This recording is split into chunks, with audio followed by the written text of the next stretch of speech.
just met him right there, and he knows my resume that's like completely wrong. Why do you think I'm funny? Is it the shirt?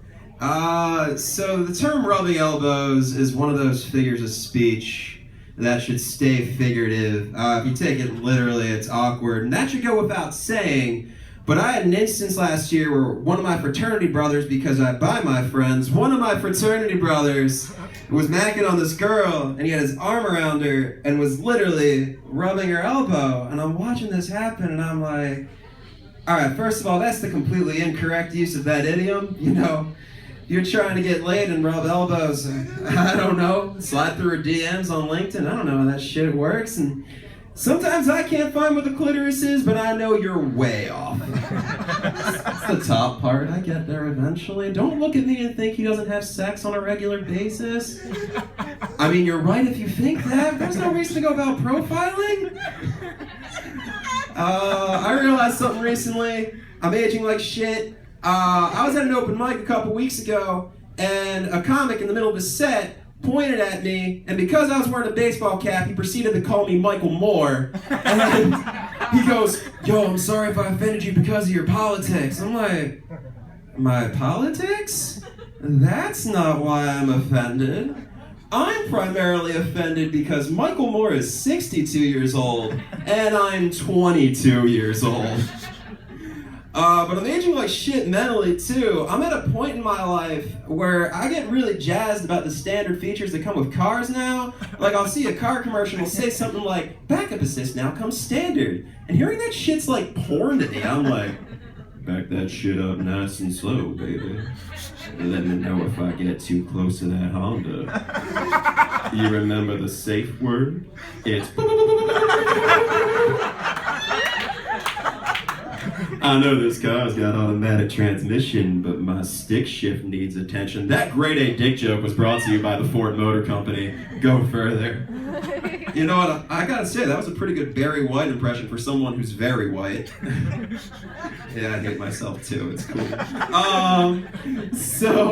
But you know what, I remember a couple years ago when I was living in Philly, this crackhead came up to me and he was like, yo man, if you can't be skinny, be funny. And that's like, bar none, the most inspirational and nicest way someone has ever called me a fat piece of shit. But you know what, man? Fuck it. I'm going to take his advice because I realized something. You know, 15, 20 years down the road, all my competition's going to look like me. So while they're out there delaying the inevitable, I'm going to fucking enjoy myself and work on my mental and personality game. And if I end up beating cardiac arrest to the retirement home, I'm going to fucking crush it there. I'm just going to be like, you need a Scrabble, buddy? Brad over there can't spell for shit. Meanwhile, what did I just play? Foreplay. That's a 16-point word. You interested, Gladys? I say Gladys, but that's like an old lady name now. If you think about it, with all the stupid fucking names people are naming their kids, 40 years from now, it's gonna be more like this. Sup, Forest Leaf? It's a really nice Salvador Dali tattoo you got going on there. Oh, that was just a clock? Oh shit, I know the painting's called The Persistence of Memory, but you got the persistence of melanoma. Okay, yeah, I'll dish that, whatever.